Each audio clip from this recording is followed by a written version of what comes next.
मेरे प्रिय बच्चे, आज का ये संदेश तुम्हारे लिए अत्यंत आवश्यक है, क्योंकि आज तुम्हें एक ऐसी सच्चाई का ज्ञान होगा जिसके जानने से तुम अपनी जीत को बहुत जल्द प्राप्त कर लोगे। मेरे प्रिय, तुम्हें इस पर विश्वास करना होगा और अपनी आंखों को खोलकर, अपने कानों को खोलकर ध्यानपूर्वक इसमें उतरना होगा। अब जो तुम्हारे भीतर उतर रहा है वो एक दिव्य ऊर्जा है।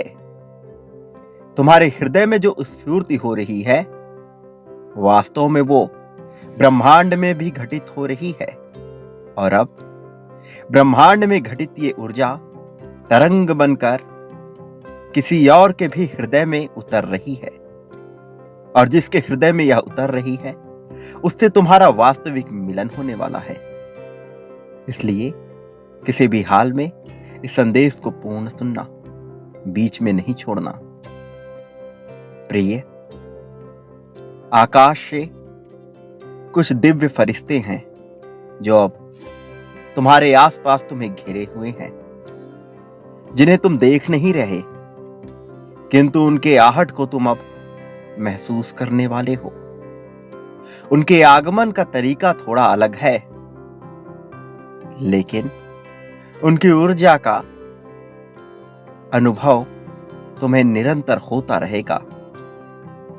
अब तुम्हारे जीवन में एक ऐसी घटना घटने वाली है जिससे न केवल तुम्हारा मन रोमांच से भर उठेगा, बल्कि तुम ये भी जान जाओगे कि वो कौन है जो तुम्हारे आसपास है और तुम्हारा उससे क्या संबंध रहा है।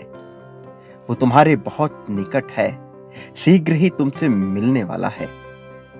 मेरे प्रिय, जब जीवन में घना अंधकार छा जाए तो ये समझ लेना कि सूर्योदय का समय नजदीक है, क्योंकि ये दोनों एक ही सिक्के के दो हिस्से हैं, दो पहलू हैं। ऐसा कभी नहीं हुआ कि अंधकार के बाद कभी सूर्योदय ना हो। और तुम्हारे जीवन में जब दुख की रात आ गई थी तो वो अब समाप्त भी हो रही है। अब तो वो प्रभात काल होने वाला है तुम्हारे जीवन का, जिसके आ जाने मात्र से तुम्हारे चेहरे पे ना केवल खुशियां छाएंगी, बल्कि तुम्हारे सभी बिगड़े हुए काम बनने लगेंगे।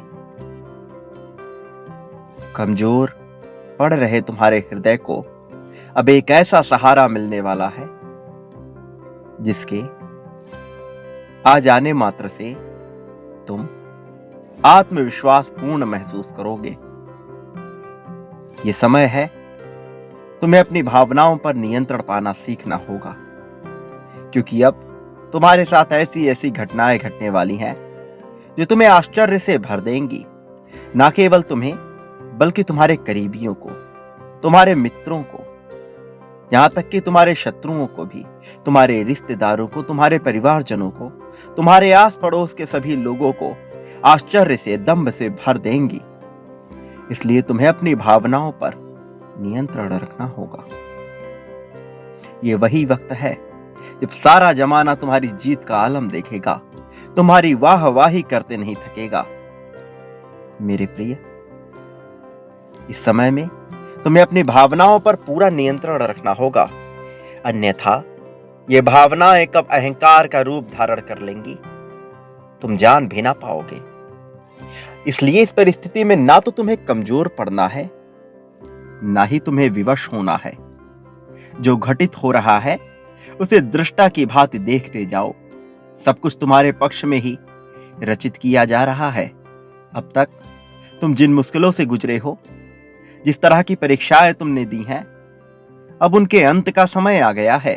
इसलिए जो कि अब तुम पीछे पीछे भाग रहे थे, वो अब समय पूर्ण हुआ। अब तुम्हें ना तो किसी के पीछे भागना है, ना तो उसके बारे में विचार करना है। फिर चाहे वो साथी हो या धन हो या सुकून हो, यह सब कुछ तुम्हारे जीवन में अब आ रहा है। सुकून की तो एक ऐसी पूरी की पूरी श्रृंखला तुम्हारे जीवन में आएगी कि तुम अपने लगभग आने वाले कई वर्षों तक शांति को अपने मन में बसाकर ही जियोगे। जिस व्यक्ति के लिए तुम अब तक तड़पे थे, अब उसके दिल में तुम्हारे प्रति इतना प्रेम भर दिया जाएगा कि वो रह रहकर केवल तुम्हारा ही विचार करेगा। हर क्षण, हर घड़ी में उसे केवल तुम्हारी याद सताएगी। तुम्हारे अलावा उसे ना कुछ दिखाई देगा, ना कुछ सुनाई देगा। और इतना ही नहीं कि वह केवल तुम्हारा विचार करता रहे, बल्कि तुम्हें प्रगति तक ले जाने में अब वह इतना सहभागी बनेगा, इतना सहयोगी बनेगा कि तुम्हारा जीवन विलासिता की ओर झुकता चला जाएगा। तुम अपने जीवन को विलासितापूर्ण जीने वाले हो। तुम्हारे आत्मसंगी को मैंने तुम्हारे जीवन में इस तरह से भेजा है कि वो अब तुम्हें प्रेम के रस से भिगो देगा। प्रेम की ऐसी वर्षा तुम्हारे ऊपर होगी कि तुम चाह कर भी दुखी रह नहीं पाओगे। दुख को आकर्षित करना तो दूर, दुख ऐसे समाप्त होगा जैसे वायु के आने से धूल समाप्त हो जाती है, जैसे सूर्य के आने से पानी वाष्प बन उड़ जाता है। मेरे प्रिय, अब तुम असीम शांति की ओर बढ़ चले हो। एक लंबा समय तुमने केवल दुखों में ही गुजार दिया, सुख की कल्पना में ही गुजार दिया, लेकिन उस सुख को तुम कभी अनुभव नहीं कर पाए, उस सुख को अपने जीवन में कभी हासिल नहीं कर पाए। जब तुम रात्रि में सोते गए तो तुमने कल्पनाएं की, कुछ ऐसी विचित्र कल्पनाएं जो जीवन में कभी संभव ना हो सकती हैं। लेकिन हर कल्पनाओं के मूल में तुमने अपनी खुशियों का विचार किया, तुमने शांति का विचार किया। तुम्हारी हर कल्पना में तुम अंततः शांति को ही प्राप्त करते गए। जब तुम दुख में कल्पनाएं करते रहे, तुमने स्वयं को कुछ नहीं हो जाने का विचार किया, लेकिन वह विचार भी तुम्हारे भय से उत्पन्न हुआ। उस विचार में भी तुम में भय पर्याप्त मात्रा में विद्यमान रहा। जब तुम सब कुछ छोड़ जाना चाहते थे, जब सब कुछ त्याग देना चाहते थे, तब भी तुम में भय विद्यमान था कि क्या यह उचित है या नहीं। सही गलत के फेर में तुमने बहुत सारे अनुचित फैसले भी लिए, अनुचित कल्पनाएं भी रची, और इसका प्रभाव यह रहा कि तुमने कहीं ना कहीं नकारात्मकता को अपने जीवन में आकर्षित करने की एक पूरी व्यवस्था बना ली। लेकिन अब मैं उस व्यवस्था को तोड़ रहा हूं। मैं धीरे धीरे तुम्हें उन सच्चाइयों से अवगत करा रहा हूं जो सच्चाई तुम्हारे मन में कभी जन्मी ना थी, और जो झूठ तुम्हें समाज द्वारा गढ़ा कर दे दिया गया था। वह झूठ जिसमें बहुत से लोग चल रहे हैं, वो झूठ जिसमें नाम मात्र की भी सच्चाई नहीं, लेकिन उस यथार्थ को देखने का कौशल किसी में विद्यमान नहीं है। कारण ये कि मनुष्य भय से ग्रस्त है। उसे लगता है कि यदि वो तार्किक रूप से सच्चाई को झांकने की कोशिश करेगा तो उसका पतन हो जाएगा। उसे लगता है कि वह कोई पाप कर रहा है। लेकिन मेरे प्रिय, तुम्हें ऐसी किसी भी भावना को अपने भीतर पनपने नहीं देना है। तुम्हें दुख के बादलों को अपने जीवन में आने नहीं देना है। तुम्हें इस संसार में कोई पीड़ित नहीं कर सकता, कोई दुखी नहीं कर सकता। कितनी ही काली शक्तियां क्यों ना आ जाए, कोई तुम्हारा नाश नहीं कर सकता। किसी में इतनी ताकत नहीं, क्योंकि मैं तुम्हारे जीवन में इतनी ऊर्जा भेज रहा हूं, ऐसा प्रकाश भेज रहा हूं जो दिव्यता से परिपूर्ण है। ऐसे फरिश्ते भेज रहा हूं जो सदैव तुम पर निगरानी रखे हैं, जो सदा तुम्हारी गतिविधियों का आकलन कर रहे हैं, और उन्हीं आकलन के आधार पे मैं जानता हूं कि तुम में करुणा बसी है, तुम में प्रेम बसा है, तुम में शालीनता बसी है। तुम एक ऐसा जीवन जीना चाहते हो जो ना तो केवल पूर्णतः भौतिक है, ना तो केवल पूर्णतः आध्यात्मिक है, ना तो वह पूर्णतः सामाजिक है, ना ही पूर्णतः वैरागी है। तुम इन सब के शामिश्रण से एक ऐसे जीवन की कल्पना करना चाहते हो जिसमें तुम्हें असीम शांति तो अनुभव हो, लेकिन तुम भौतिकता का लाभ भी ले सको। मेरे प्रिय, अब जबकि तुमने ऐसी कल्पना की है तो निश्चित तौर पर यह पूर्ण हो सकता है। इसलिए तुम्हारे प्रगति के दरवाजे खोल दिए गए हैं। अब समय आ गया है जब तुम्हारे मन से विचारों के बादल को हटा दिया जाए और तुम्हें जीत के उस मार्ग पे प्रशस्त कर दिया जाए जहां से ना केवल तुम्हें शांति का अनुभव हो, बल्कि उस भौतिकता का भी लाभ हो जिसका भोग करने तुम इस संसार में आए हो। लेकिन ऐसी परिस्थिति में भी कुछ चीजों का तुम्हें ज्ञान रखना होगा।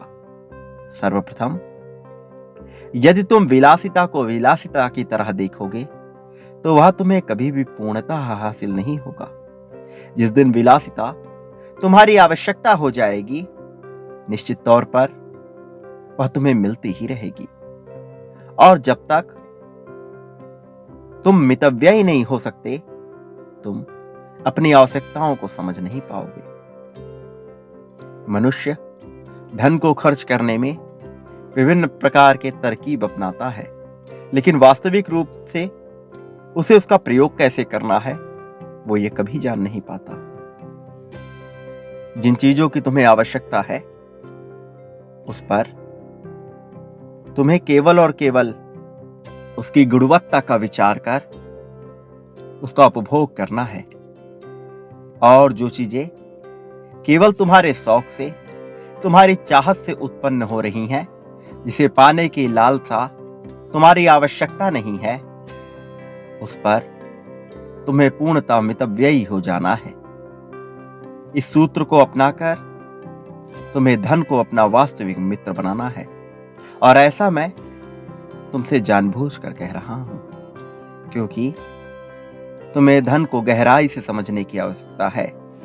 धन तुम्हारे इतने करीब है कि तुम उसका विचार भी नहीं कर सकते। इतने करीब कि यदि एक कदम भी बढ़ाओ तो धन का भंडार तुम्हारे जीवन में पूरी तरह से छा जाए। लेकिन इसे प्राप्त करने से केवल एक ऊर्जा तुम्हें रोक रही है, वो ये कि तुम्हें धन की वास्तविक समझ होनी बहुत आवश्यक है। मेरे प्रिय, दान मनुष्य का गुण होना चाहिए, किंतु दान अहंकारवश नहीं आना चाहिए। दान जब मनुष्य का गुण हो जाता है तो उसे उतना प्राप्त होता है जितना वो सोच भी नहीं सकता। दान किए गए धन को वह पुनः से वापस पा लेता है, और इतनी अत्यधिक मात्रा में पा लेता है कि अभी तुम उसकी कल्पना नहीं कर सकते। ना 10, ना 100, बल्कि कई हजारों गुना वापस होकर वह दान उसे मिल जाता है। मनुष्य इस संसार में जो कुछ भी देता है उसे वह प्राप्त करता है, और 1, 2 या 100 गुना नहीं, बल्कि कई गुना होकर उसे प्राप्त करता है। फिर चाहे वह दुख दे रहा हो, सुख दे रहा हो, या धन का दान कर रहा हो, किंतु दान कभी भी अहंकार स्वरूप में नहीं होना चाहिए। दान सदा ही ईश्वर को समर्पित स्वरूप में होना चाहिए। मेरे प्रिय, चूंकि तुम में करुणा और दया अभूतपूर्व मात्रा में विद्यमान है, चूंकि तुम नफरत से जीवन नहीं जीना चाहते, चूंकि तुम में ईर्ष्या विद्यमान नहीं है, जलन की भावना तुमने सदा से ही समाप्त करने का विचार किया है, चूंकि तुम दैव अंग हो, इसलिए तुम पर अब न केवल धन की वर्षा होगी, बल्कि अगाध प्रेम की भी वर्षा होगी। और ना ही केवल प्रेम की वर्षा होगी, बल्कि ऐसी असीम शांति की वर्षा होगी कि तुम्हारा रोम रोम शांत हो जाएगा। तुम्हें ऐसा जीवन प्राप्त होगा जो धीमा तो होगा, किंतु उसमें सुकून होगा, उसमें शांति होगी और उसमें पर्याप्त मात्रा में धन होगा, इतना जितना अभी तुम्हारे लिए अकल्पनीय है।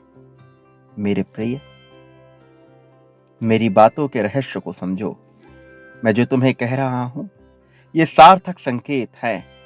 इसकी गहराई में उतरो। और एक बात सदा याद रखो कि चाहे परिस्थिति कैसी भी हो, चाहे कोई तुम्हारा साथ देता हो या न देता हो, तुम्हें किसी भी चीज की अपेक्षा नहीं करनी है। ना ही तुम्हें क्रोध करना है, न अत्यधिक भाव में डूब जाना है। प्रेम का भाव तुम्हारे मन से स्वतः ही उत्पन्न होगा।